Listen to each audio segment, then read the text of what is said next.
founded in 2005, was created to raise awareness and help survivors discover the tools they need to recover from financial abuse. "It is so important for me to raise my voice so my daughter would feel comfortable if she were unfortunate enough to go through a situation like this," said Williams. "So for me, that's even more reason to speak up and to let the kids know, especially the new generation, let them know early it's not okay and it is okay to speak up about it before it goes way too far." Williams said she also got involved because the statistics are shocking. 1 in 4 women will be affected by domestic violence at some point in their lives, and of those who experience it, a staggering 99% will suffer from financial abuse, according to Purple Purse. "No one really talks about it," said Williams. "You hear about domestic violence, which is awful, and no one talks about all the stuff that goes along with it. Abusers can lock off access to a credit card or checking account, run up debt in a victim's name, and take other steps to make it economically difficult to leave the abusive relationship. In fact, finances are often one of the main reasons women can't leave, according to Purple Purse. There are cases of women that are not allowed to work. They're given very little money. They have to show receipts. They have to show every single dime that they spent to make sure that they're not saving money to try to leave the situation," said Williams. "It's an incredible way to keep women down and to keep them in this awful position where they can't get away." Despite #MeToo, still a taboo subject, while the #MeToo movement has led to a greater awareness and conversation around sexual harassment and sexual assault, unfortunately, we haven't seen the same cultural change for domestic violence. In fact, according to a survey this year by Purple Purse, 34% of Americans think discussing domestic violence is taboo, an increase from 24% 4 years earlier. "I think it's so ingrained in our culture that it's private and people are afraid because so often for the abuser, it's really all about control and victims are afraid," said Vicky Dingus, Senior Vice President for Corporate Responsibility for Allstate, one of the largest insurance providers in the United States.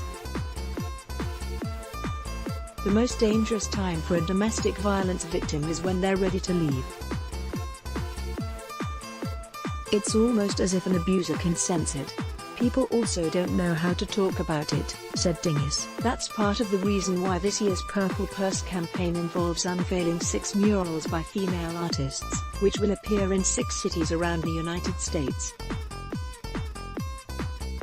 The first one, displayed in New York, is made up of words, with financial abuse and hiding in plain sight repeated throughout. The hope is people will share these murals on social media and help make financial abuse less invisible," she said. "People just feel that it's such a private issue, and we wanted to use something in pop culture that could bring some greater attention to the issue, and bring it out of the shadows, so to speak, so that's why we decided to do the street art," said Dingus.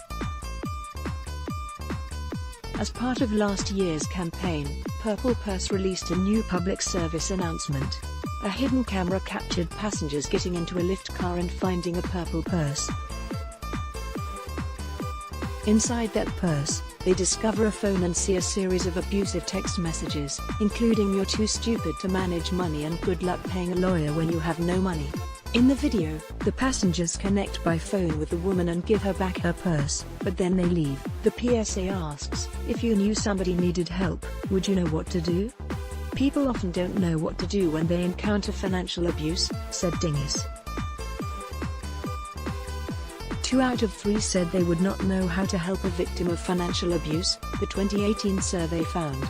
Because they're not educated, because they don't know about this invisible way of controlling someone, they kind of just let it be, she said. PurplePurse.com offers a list of resources in the U.S., including providing contact information for the National Domestic Violence Hotline, 800-799-SAFE, and the National Network to End Domestic Violence, which has coalitions in every state that can help people find shelter, financial guidance and local support. The program also offers tips on how to have the conversation with a loved one, such as the importance of expressing support and concern about their safety, letting them make their own decisions, and providing ways to get help, such as finding resources and telling them things such as, "Let's develop a safety plan. Williams hopes by using her voice she can help get more people talking about it, and the more people who talk about it, the more people will be aware it exists and how they can help.